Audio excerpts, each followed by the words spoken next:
الحمد للہ والصلاة والسلام علی رسول اللہ اما بعد باب ذکر طلحہ بن عبید اللہ، یہ باب ہے طلحہ بن عبید اللہ کے تذکرہ کے بارے میں۔ قال عمر رضی اللہ عنہ نے فرمایا، توفی النبی صلی اللہ علیہ وسلم وہو عنہ راض، اللہ کے رسول صلی اللہ علیہ وسلم اس حالت میں فوت کیے گئے کہ آپ اس سے راضی تھے۔ امام بخاری فرماتے ہیں کہ ہمیں بیان کیا محمد بن ابو بکر نے، جو المقدمی ہیں، وہ کہتے ہیں ہمیں بیان کیا معتمر نے اپنے والد سے، وہ ابو عثمان سے، وہ کہتے ہیں لم يبق مع النبی صلی اللہ علیہ وسلم فی تلک الایام التي قاتل فیہن رسول اللہ صلی اللہ علیہ وسلم غیر طلحہ وسعد عن حدیثہما، اللہ کے نبی صلی اللہ علیہ وسلم کے ساتھ کوئی باقی نہ بچا ان دنوں میں جن دنوں میں اللہ کے رسول نے لڑائی کی تھی، سوائے طلحہ اور سعد رضی اللہ عنہما کے سوا۔ اس حدیث میں اشارہ اس واقعے کی طرف ہے جو احد کے اندر پیش آیا تھا۔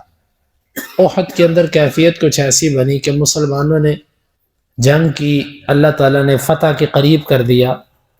وہ 50 تیر انداز جن کو آپ نے کہا تھا کہ تم نے نیچے نہیں اترنا، انہوں نے سمجھا کہ جنگ ختم ہو چکی اور آپ کا حکم جنگ کے دوران تھا، اب ہم بھی مال غنیمت اکٹھا کرتے ہیں۔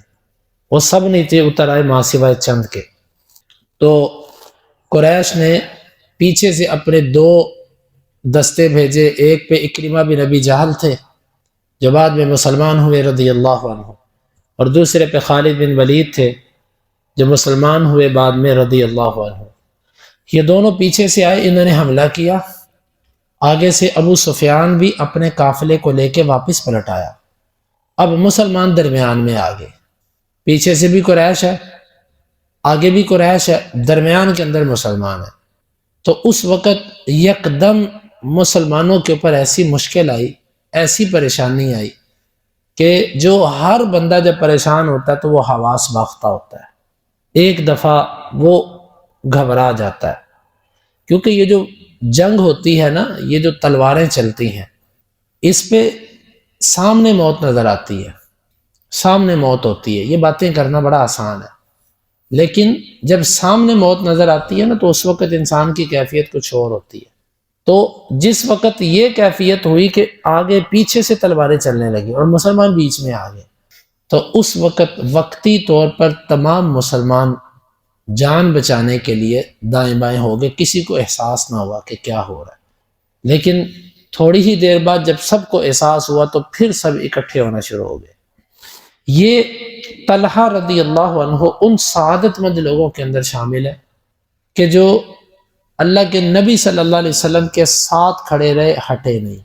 یہ بہت بڑی بات ہوتی ہے، اور یہ چند لمحے ہوتے ہیں، ہر انسان کی زندگی پہ کچھ نہ کچھ ایسے لمحات آتے ہیں جس پہ اس کی بہادری، اس کی عقل مندی، اس کے صبر، اس کی برداشت، ان چیزوں کا امتحان ہوتا ہے۔ ویسے نارمل حالات کے اندر ہر بندہ بہادر ہے۔ بطال اسلامی تاریخ کا ایک بہت بڑا ہیرو گزرا ہے، اتنا بہادر تھا، ابن کثیر رحمہ اللہ نے البدایہ کے اندر اس کا تذکرہ کیا، اور زبردست تبصرہ اس کا، عظیم مجاہد تھا۔ اس سے کسی نے پوچھا کہ بہادری کیا ہوتی ہے، کس چیز کا نام ہے بہادری؟ کہتا کہ چند لمحے اپنے نفس کو قابو کرنے کا نام بہادری۔ جب انسان پر خوف آتا ہے نا تو اس کا دل خالی ہو جاتا ہے، اور دماغ کے اوپر وسوسے چھا جاتے ہیں، دل چھوڑ جاتا ہے بندہ، لیکن وہ کہتا ہے اسی لمحوں میں اپنے اعصاب کو کنٹرول کرنے کا نام بہادری۔ یہ حقیقت بات ہے۔ یہ ان سعادت مند لوگوں میں سے تھے طلحہ رضی اللہ عنہ جو اللہ کے نبی کا ساتھ چھوڑ کے نہیں گئے، کھڑے رہے۔ ایک ان کی فضیلت یہ۔ دوسرا، عمر رضی اللہ عنہ نے ان کے بارے میں فرمایا کہ اللہ کے نبی صلی اللہ علیہ وسلم جب فوت ہوئے تو آپ ان سے راضی تھے۔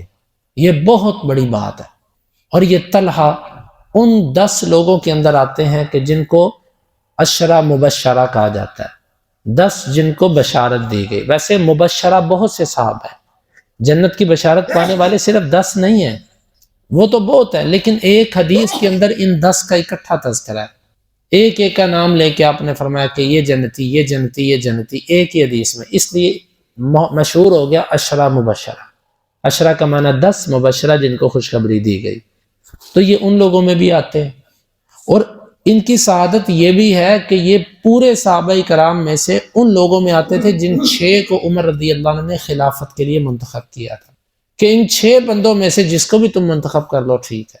یہ طلحہ رضی اللہ عنہ ان لوگوں میں بھی آتے ہیں۔ تو یوں طلحہ رضی اللہ عنہ کے لیے بہت اللہ کے نبی صلی اللہ علیہ وسلم کی طرف سے ایک، یعنی کہ آپ کے دفاع میں ایک بڑی اعزاز کی بات تھی، اور اسی طرح یہ بہت اچھے تیر انداز بھی تھے، اور یہ بہت اچھا دفاع کرنے والے بھی تھے۔ اور اللہ کے نبی صلی اللہ علیہ وسلم کی محبت میں انہیں کیا کیا تکلیفیں آئیں، انشاءاللہ العزیز اس کا تذکرہ کل کے درس میں۔